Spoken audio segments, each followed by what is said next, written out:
Praise the lord. నజరేయుడైన యేసుక్రీస్తు నామంలో మీ అందరికీ కూడా వందనాలు తెలియపరచుకుంటూ ఉన్నాను. దేవుడిచ్చిన కృపను బట్టి, దేవుడి నడిపింపును బట్టి ఈ రోజున నేను మీ మధ్యలోకి వచ్చి ఉన్నాను. ప్రతిరోజు కూడా దేవుడు ఒక మాట తెలియపరుస్తూ మన జీవితంలో ఉన్న శ్రమలను బట్టి, బాధలను బట్టి, కష్టాలను బట్టి ఎంతగానో ధైర్యపరిచి ముందుకు నడిపిస్తూ ఉన్నాడు. అలాగే ఈ రోజున కూడా దేవుడు ఒక మాట తెలియపరచాలని ఎంతగానో ఆశిస్తూ నన్ను మీ మధ్యలోకి తీసుకొచ్చి ఉన్నాడు. ఈ రోజున దేవుడి వాక్యం ఒకసారి మనం చూసినట్లయితే సామెతల గ్రంథము 16వ అధ్యాయం 3వ వచనం. నీ పనులు భారము యెహోవా మీద నుంచుము, అప్పుడు నీ ఉద్దేశములు సఫలమగును. ఈ లోకంలో ప్రతి మనిషి కూడా ఒక ఆశ, ఒక కోరికతో జీవితం జీవిస్తూ ఉంటారు. ఈ లోకంలో మరి తన అనుకున్నది సాధించాలని మరి ఒక ఆశతో ఎంతగానో ముందుకెళ్తూ మరి తనకున్న జ్ఞానంతో, తనకున్న తెలివితేటలతో ప్రయత్నం చేస్తూ ఉంటాడు. ఎందుకంటే లోకంలో ప్రతి మనిషి కూడా ఏదో ఒక ఆశతో, ఏదో ఒక కోరికతో బ్రతుకుతూ ఉంటారు. అలాగే ఈ లోకంలో మనకు కావాల్సిన కోరికని నెరవేర్చుకోవడానికి మరి దాని కొరకు ఎన్నో పనులు మనం చేయాలి. దాని కొరకు ఎంతో త్యాగం చేయాలి, ఎంతో కష్టపడి ఉండాలి. ఈ లోకంలో మనం దాన్ని సాధించడానికి మనం ఒంటరిగా ఏమి చేయలేం. నలుగురి సహాయం కావాలి, నలుగురి దగ్గర ఏదో ఒక విషయంలో మనం సపోర్ట్ తీసుకుంటూ ఉండాలి. అలాగే ఈ లోకంలో మనుషుల దగ్గరికి వెళ్ళి మన సహాయాన్ని పొందుకుంటూ ఉంటాం. ఈ లోకంలో ఒక మనిషికి సహాయం చేయడానికి ఈ రోజున మనుషులు ఏమాత్రం కూడా ఇష్టపడట్లేదు. మరి గతంలో 2000 సంవత్సరాల క్రిందట పుట్టిన వాళ్ళైతే మరి మనుషులకి సహాయం చేయడానికి మరి బంధువులు ఉన్న మన బంధువుల్లో ఉన్న మన మనుషులకు కావచ్చు, అన్నదమ్ములు కావచ్చు, స్నేహితులకు కావచ్చు, ఇంకెవరికైనా మనకు బాగా దగ్గరికి తెలిసిన వాళ్ళకి సహాయం చేయడానికి ఇష్టపడేవాళ్ళు. ఎందుకంటే మనవాడు, మన అన్న, లేకపోతే మన ఇంట్లో బంధువు అని సహాయం చేయడానికి ఆ రోజుల్లో మనుషులు ఆలోచిస్తూ ఉండేవారు.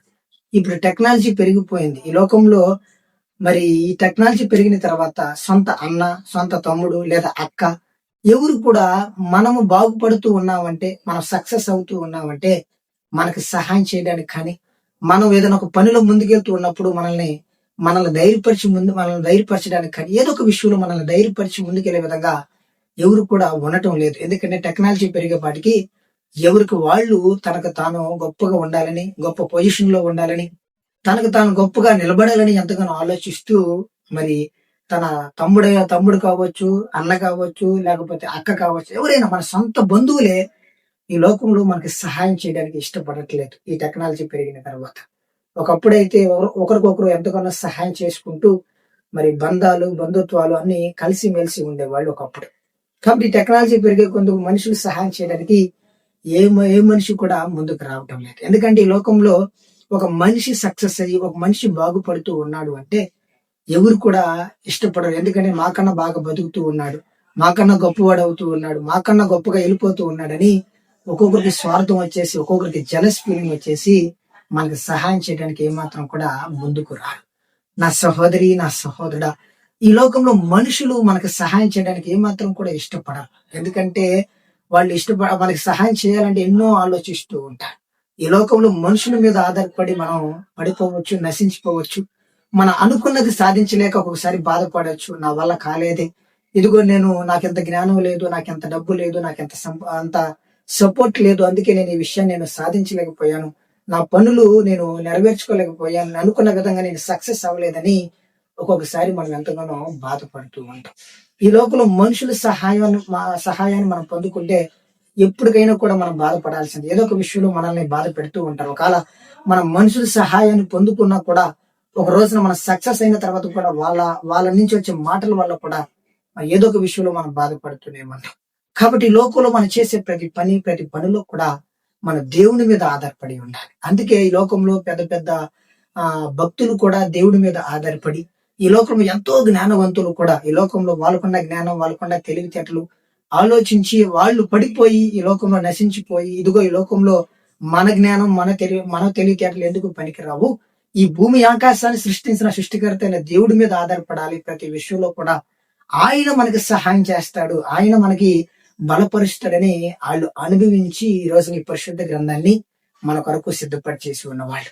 కాబట్టి నా సహోదరి, నా సహోదరుడా, మనం ఏ జీవితంలో ఉన్నా, ఏ విషయం గురించి ఆలోచిస్తూ ఉన్నా, ఏ పనుల్లో మనం ముందుకెళ్తూ ఉన్నా కూడా మన ప్రతి పని కూడా దేవునితో మనం చెప్పుకుంటూ ఉండాలి. దేవుడు ఒక్కడే మనకి సహాయకుడు. దేవుడు మనకు సహాయం చేశాడు అనుకోండి, ఈ లోకంలో మనం గొప్పగా నిలబడగలుగుతాం. దేవుడి దగ్గర ఫెయిల్యూర్స్ అనేది ఉండవు. దేవుడి దగ్గర ఎప్పుడు కూడా సక్సెసే తప్ప ఎప్పుడు కూడా మనం బాధపడే విధంగా దేవుడు మనల్ని బాధపరచడు. ఎందుకంటే దేవుడు ఈ లోకంలో ప్రతి మానవుడు కూడా సంతోషంగా ప్రతి మానవుడు కూడా మరి ఆశీర్వాదంగా ఉండాలనే తప్ప దేవుడు ఎవరిని బాధ పెట్టడానికి ఈ లోకానికి తీసుకురాలేదు. కాబట్టి ప్రతి మానవుడు కూడా ఆయన చెప్పిన ప్రతి ఆజ్ఞను, ఆయన చెప్పిన ప్రతి మాటను కూడా విశ్వసించి ఆయన యందు భయభక్తులు కలిగి ఉండాలని దేవుడు ఎంతగానో మానవుడి పట్ల ఆశిస్తూ ఉన్నాడు. కాబట్టి మనం ఎప్పుడైతే ఈ లోకంలో ఉన్నన్ని రోజులు కూడా దేవుని గ్రహిస్తామో, ఈ లోకంలో ప్రతి విషయంలో కూడా దేవుడికి తెలియపరిచి మన దేవుని దగ్గర కూర్చుని ప్రతి ఒక్క విషయంలో కూడా దేవుని దగ్గర సమాధానాన్ని పొందుకుని చేస్తూ ఉంటామో, అప్పుడు దేని గురించి కూడా మనం భయపడాల్సిన అవసరం లేదు. ఈ లోకంలో ఎవరు కూడా మనల్ని అడ్డగించడానికి ఎవరు కూడా మన దగ్గరికి రారు. ఎందుకంటే ఈ భూమి ఆకాశాన్ని సృష్టించిన సృష్టికర్త అయిన దేవుడు ఈ భూమిని ఆకాశాన్ని ఏమాత్రం కూడా తన చేతితో టచ్ చేయకుండా ఈ లోకంలో తన నోరు తెరిచి భూమి అవును గాక అంటే భూమి ఏర్పడింది, ఆకాశం అవును గాక అంటే ఆకాశం ఏర్పడింది. కాబట్టి అలాంటి శక్తి కలిగిన దేవుడు, అలాంటి గొప్ప దేవుడి చేతిలో ఈ రోజున నువ్వు నేను నమ్మి తన ప్రియ కుమారుడైన యేసుక్రీస్తు నామంలో నమ్మి బాప్తిసం పొందిన మనకు ఈ లోకంలో ఏది కూడా ఏది కూడా మనల్ని ఇబ్బంది పెట్టలేదు. ఎవరు కూడా మనల్ని బాధ పెట్టలేరు. అలాంటి శక్తి కలిగిన దేవుడు మనకు తోడుగా ఉంటాడు. ఆయన మనకి సహాయకుడు. ఆయన మనల్ని బలపరచగలుగుతాడు. ఆయన మన జీవితాన్ని మార్చి సుందరంగా నిలబెట్టగలుగుతాడని ఈ రోజు ఈ వాక్యం ద్వారా మన అందరితో కూడా మాట్లాడుతూ ఉన్నాడు. కాబట్టి నా సహోదరి, నా సహోదరుడా, మరి ఈ రోజు వరకు, ఈ సెకండ్ వరకు మరి దేన్ని చూసి నువ్వు అతిశయపడుతున్నావో, ఏ జ్ఞానాన్ని బట్టి, ఏ ఆలోచన బట్టి, ఏ సపోర్ట్ ని బట్టి మరి నీకు నచ్చినట్ల జీవితాన్ని జీవిస్తూ ఉండవో నాకైతే తెలియదు. కానీ ఈ రోజు నా దేవుడు మనందరితో కూడా ఒక మాట మాట్లాడుతూ ఉన్నాడు. ఈ లోకంలో నీ జ్ఞానం, నీ తెలివితేటలు, నీ సపోర్ట్ ఏది కూడా నీకు పనికిరాదు. నీకు తెలియకుండానే ఈ లోకంలో మరి సాతాను శోధనకి వెళ్ళిపోయి నశించిపోతూ ఉండవు.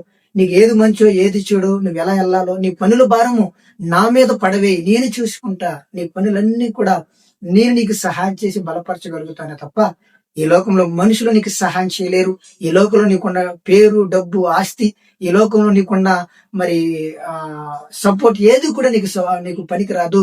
నేను ఒక్కడనే నీకు సహాయకుడిని, నేను ఒక్కడనే నీ జీవితాన్ని మార్చగలుగుతాను. నువ్వు ఏదైతే ఆశిస్తావో, ఏదైతే కోరుకుంటావో, ఏదైతే ఈ లోకంలో నీ వల్ల కావటం లేదో ప్రతి ఒక్కటి కూడా నా మీద ఆధారపడి నీకు నేను సహాయకుడిని, నిన్ను నేను బలపరుస్తాను, నిన్ను నేను లేవనెత్తుతాను అని ఈ రోజు నీ వాక్యం ద్వారా మనందరితో కూడా మాట్లాడుతూ ఉన్నాడు. కాబట్టి నా సహోదరి, నా సహోదరుడా, మనం మన జీవితంలో ప్రతి విషయంలో కూడా దేవుని చిత్తాన్ని ఎరిగి దేవుడి మీద ఆధారపడగలిగితే దేవుడి శక్తిని, దేవుడి బలాన్ని మనం చూడగలుగుతామని ఈ రోజున దేవుడి వాక్యం ద్వారా మనందరితో కూడా మాట్లాడుతూ ఉన్నాడు. ఇంకొకసారి వాక్యాన్ని మనం చదువుకుందాం. 3వ అధ్యాయం. నీ పనుల భారము యెహోవా మీద నుంచుము, అప్పుడు నీ ఉద్దేశములు సఫలమగును. నీ పనుల భారము, నువ్వు ఏ పనైనా, ఏ విషయమైనా కూడా నువ్వు దేవుడి మీద పెట్టుకోగలిగితే అప్పుడు యెహోవా నీ పనులన్నీ కూడా, నువ్వు కోరుకున్న ప్రతి ఒక్క విషయం కూడా, ఆ ఉద్దేశములన్నీ కూడా ఆయన సఫలం చేస్తానని మాట్లాడుతూ ఉన్నాడు. కాబట్టి ఆయన మనకు సహాయం చేయగలిగితే, ఆయన మనల జీవితాన్ని మార్చగలిగితే ఈ లోకంలో ఎవరు కూడా మనల్ని కదిలించలేరు. కాబట్టి ఈ విషయాలను మనం గ్రహించి మన జీవితంలో కావచ్చు, మన బిడ్డల విషయంలో కావచ్చు, మనం చేసే ప్రతి పనిలో కూడా దేవుని ముందు పెట్టి తర్వాత మనం ముందుకు అడిగేయాలి. దేవుని దగ్గర మనం ఆయన చిత్తం ఏంటో తెలుసుకుని మనం ముందుకు అడిగేయగలిగితే ఆ రోజున దేని గురించి ఈ లోకంలో మనుషుల మీద ఆధారపడం, ఏ విషయంలో కూడా మనం దిగులు పడం. కాబట్టి ఈ విషయాన్ని మనందరం కూడా గ్రహించి జ్ఞానం కలిగి ఉండాలని ఈ రోజు ఈ ఉదయకాల సమయమున దేవుడు మనందరికీ కూడా తెలియపరుస్తూ ఉన్నాడు. కాబట్టి ఈ మాటను బట్టి, ఈ ఆలోచన బట్టి దేవునికి కృతజ్ఞత తెలియపరుచుకుని ఒక చిన్న ప్రార్థన చేసుకున్నాం. ప్రేమ కలిగిన తండ్రి, దయ కలిగిన యేసయ్య, నీ కొందనాలు, స్తుతులు, స్తోత్రాలు ప్రభా. బ్రతుకో తండ్రి నాయన, ఈ ఉదయకాల సమయమున మాతో ప్రభు నాయన ఈ వాక్యాన్ని బట్టి తండ్రి మాట్లాడిన మాటను బట్టి కూడా నీ కొందనాలు, స్తుతులు, స్తోత్రాలు ప్రభా. బ్రతుకో తండ్రి, నీ పనుల భారము యెహోవా మీద నుంచుము అని బ్రతుకో తండ్రి. ఈ లోకంలో మేము చేసే ప్రతి పని, మేము కోరుకునే ప్రతి ఒక్క కోరిక కూడా నీ మీద తండ్రి ఆధారపడి నీ దగ్గర సమాధానాన్ని పొందుకుని వెళ్లే బిడ్డలుగా ఈ లోకంలో మనుషుల మీద, ఈ లోకంలో తండ్రి మాకున్న జ్ఞానంతో, మాకున్న తెలివితేటలతో కాదు కానీ నీ మీద ఆధారపడి వెళ్ళాలని మాకు ఈ వాక్యం ద్వారా తండ్రి మాట్లాడిన దాన్ని బట్టి కూడా నీ వందనాలు, స్తుతులు, స్తోత్రాలు తెలియపరచుకుంటూ ఉన్నాను ప్రభా. బ్రతుకో తండ్రి, ఈ వీడియో చూస్తున్న నా సహోదరి, నా సహోదరులు కూడా ప్రభా, వాళ్ళకున్న జ్ఞానం, వాళ్ళకున్న తెలివితేటలు, వాళ్ళకున్న ఆలోచనతో ఇంకేమన్నా విషయాలు తండ్రి నేను వాళ్ళకు ఉన్న జ్ఞానంతో తండ్రి సొంత డిసిషన్ తీసుకుని వెళ్ళిపోతూ ఉన్నారేమో ప్రభా. వాళ్ళను కూడా తండ్రి జ్ఞానపరిచి, వాళ్ళు కూడా తండ్రి ప్రతి పనిలో, ప్రతి ఆలోచనలో కూడా నీ యందు భయభక్తులు కలిగి, నీ వాక్యాన్ని అనుసరించి, నీ యందు ఓర్పు కలిగి, సహనం కలిగి, నీ గొప్పదనాన్ని తెలుసుకుని తండ్రి నీ రాకడ సమయం వరకు తండ్రి నీ యందు ఓర్పు కలిగి, సిద్ధపడి కలిగి, ఈ లోకంలో తండ్రి నేను సాతాన శోధనకి వెళ్లకుండా ప్రతి ఒక్కరు కూడా కాచి కాపాడి బలపరిచి నడిపించి సహాయం చేయమని నేను కోరుకుని ఉన్నాను. బ్రతుకో తండ్రి ప్రతిరోజు కూడా ఒక మాట తెలియపరుస్తూ, మమ్మల్ని ఎంతగానో ధైర్యపరుస్తూ, ఈ లోకంలో ఎలా బ్రతకాలో, ఎలా జీవించాలో, ఈ లోకంలో తండ్రి నాన్న ఎలాగ నిన్ను హత్తుకుని జీవితాన్ని జీవించాలో కూడా ప్రతిరోజు కూడా తండ్రి ఒక వాక్యాన్ని బట్టి తండ్రి మమ్మల్ని ఎంతగానో ధైర్యపరిచి నడిపిస్తున్న దాన్ని బట్టి కూడా నీకు వందనాలు. బ్రతుకో తండ్రి నీ చిత్తం అయితే ప్రభా, మళ్ళీ రేపు ఉదయ కాలం వచ్చినంత వరకు తండ్రి మా జీవితంలో ఉన్న బంధకాలు, మా జీవితంలో ఉన్న సాతాన్ని చేతిలో మేము బంధించబడిన ప్రతి ఒక్క విషయంలో కూడా తండ్రి నువ్వే నైనా మమ్మల్ని అందరినీ కూడా తండ్రి విడుదల పొందుకుని, నీ యందు తండ్రి ప్రేమ కలిగి, నీ శక్తిని బలాన్ని పొందుకుని నడిచి బిడలుగా అభిషేకించి నడిపించి సహాయం చేయమని నేను కోరుకుని ఉన్నా. బ్రతుకు తండ్రి ఇంకెవరైతే తండ్రి నైనా అనారోగ్య సమస్యలతో, బ్రతుకు తండ్రి ఫైనాన్షియల్ ఇష్యూస్ సమస్యలతో, బ్రతుకు తండ్రి ఇంకేదైనా వేదనతో తండ్రి నలిగిపోతూ ఉన్నారో తండ్రి, ఆదరించే వాళ్ళు లేక, సహాయం లేక తండ్రి ఈ లోకంలో మనుషుల మీద ఆధారపడి నశించిపోతూ ఉన్నారేమో ప్రభా. వాళ్ళని కూడా జ్ఞాపకం తెచ్చుకుని నీ కృపతో నింపి నడిపించి, నీ బలాన్ని, నీ శక్తిని, నీ ఆలోచన తండ్రి గ్రహించి జ్ఞానం కలిగి, నీ యందు ప్రేమ కలిగి, నీ గొప్ప ప్రేమని, నీ శక్తిని, నీ ఆశీర్వాదాన్ని పొందుకుని బిడలుగా ప్రతి ఒక్కరు కూడా తండ్రి ఆశీర్వదించి నడిపించి ఆదరించి సహాయం చేయమని నేను కోరుకుని ఉన్నా. నీ చిత్తం అయితే ప్రభు మళ్ళీ రేపు ఉదయకాలం వరకు తండ్రి ఓర్పు కలిగి, సహనం కలిగి ఉండే బిడలుగా మమ్మల్ని అభిషేకించి నడిపించి ఆదరించి సహాయం చేయమని కోరుకుంటూ నజరేయుడైన యేసుక్రీస్తు నామములో వేడుకున్నాను తండ్రి, ఆమేన్. కాబట్టి ఈ మాటను బట్టి మనం కూడా ప్రతి విషయంలో కూడా దేవుని మీద మనం ఆధారపడదాం, దేవుని సహాయాన్ని పొందుకుందాం. కాబట్టి మీ అందరికీ కూడా తెలియపరిచే మాట ఏమిటంటే, మనం ప్రతిరోజు కూడా దేవుడు ఒక మాట మనకు తెలియపరుస్తూ, మనల్ని ఎంతగానో ధైర్యపరుస్తూ, అదేవిధంగా ఈ లోకంలో మనం ఎలాగ దేవుని హత్తుకుని జీవితాన్ని జీవించాలనే విషయాల గురించి కావచ్చు, మరి ఈ లోకంలో బాధలు వచ్చినప్పుడు, కష్టాలు వచ్చినప్పుడు కావచ్చు, ఏ విషయంలో ఒక మనిషికి కావాల్సిన ప్రతి మాట కూడా దేవుడు ప్రతిరోజు కూడా మనకి మాట్లాడుతూ ఉన్నాడు. కాబట్టి ఈ మాటను మనం నలుగురికి షేర్ చేద్దాం. ఎందుకంటే ఎవరు ఏ పరిస్థితిలో ఉన్నారో, ఎవరు ఏ స్థితిలో నలిగిపోతూ ఉన్నారు, ఎవరి మీద ఆధారపడి నశించిపోతూ ఉన్నారో మనకు తెలియదు. కాబట్టి దేవుని వాక్యాన్ని నలుగురు షేర్ చేయడం వల్ల ఒక ఆత్మను, ఒక మనిషిని మనం కాపాడగలిగిన వాళ్ళు అవుతాం.